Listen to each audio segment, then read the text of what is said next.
name is Sandra, and this is my son Joaquin, and we live in Houston, Texas. My child is 9 years old, he's autistic, and he has developmental delay.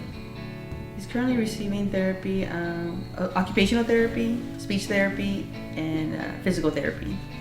His therapy is going awesome. We can't live without it.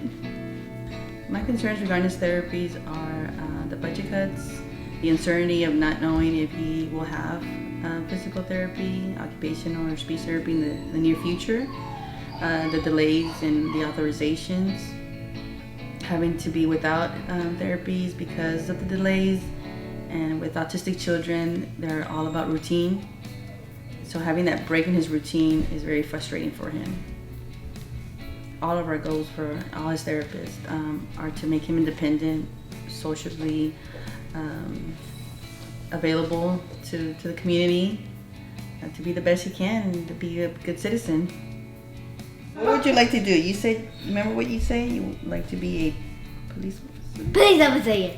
I want to be a police officer. I want to say, who's the thief would come from? I was like, aha, take it. Right. So how are your therapists? Say it loud so we can hear you. Virginia is good. Nice. How about Mr. Ernesto, Mr. Steve? They're fine. Okay. And sadly, Joaquin was on the waiting list for 8 months before we were able to get his therapy going.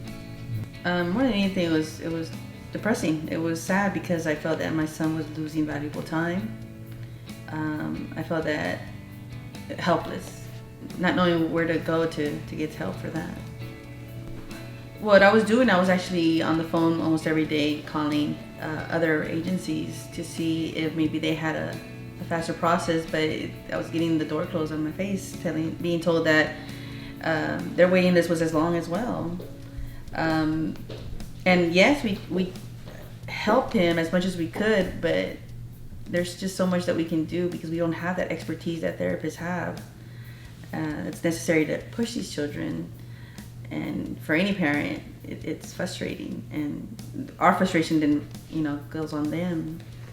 Mm-hmm. And I felt that it's sad, but it's true. I felt that my child was maybe a second-class citizen because he was being discarded as not important, or that his therapy wasn't important. It wasn't a priority for anyone. He was diagnosed at the age of 3. We noticed a few things that were not right and seeked help. That's been one of our biggest philosophies for my husband and I, is to seek help when we don't know what's going on. And we had our daughter who was normal, and we just kind of knew something was not right. And everybody would tell us, well, children are different. Children are different, especially she's a girl and he's a boy, but we knew something wasn't right. And we're glad that we got into the process right away, but the system is hard. It's beyond words. It felt that light came into our life because we weren't alone anymore. We had people helping us help him more than anything, and the love and the patience and everything they do for him. I don't think anyone can do that for him. Sorry. Okay. Mom, I don't know. It's gonna be okay. Yeah, I know. I'm still there. He's still here, yes. Thank God. Right? What's wrong? Nothing. It's just been a hard journey, that. Mm-hmm. Another thing is not listening. a lack of therapy in schools, and the lack of I think you get like 20 minutes per three weeks, and I think that's such an insignificant amount of therapy for any child. And it's just cutting back each time because it used to be like 40 minutes, and now it's cut back to 20, and it's all going back to the budget, the money is not here. So, well, therapy has definitely benefited him a lot. Because of therapy, he was able to walk. He was 3.5 years old when he started walking.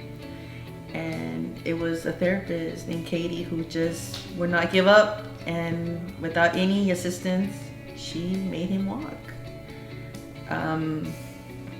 Behaviorally, he's a lot better because he's not frustrated where he's, oh, I can't do this, I can't play because I'm too weak, and that's not an obstacle anymore for him. And even recently we went to see his pulmonary doctor who knows him since he was 2 weeks old. And every time we visited with her, she would be like, wow, you know, he needs help. You know, he needs this, behavioral, physical. And we just saw her Friday, and she's like, this is Joaquin? And I'm like, yeah, this is Joaquin. He's like, oh my gosh, his speech is so much better. And he's just walking around, and because he would just be slumped over and not talking when she would see him, or he would be erratic and just all over the place. From Queen House, right? Yes. And I'm the helper too. And today he won a pizza party because he has advanced so much in his grammar and his vocabulary that he was one of the 2 children in 3rd grade to win the pizza party because of his improvement in vocabulary. Nice. Good Wow, job. that's awesome. Mhm.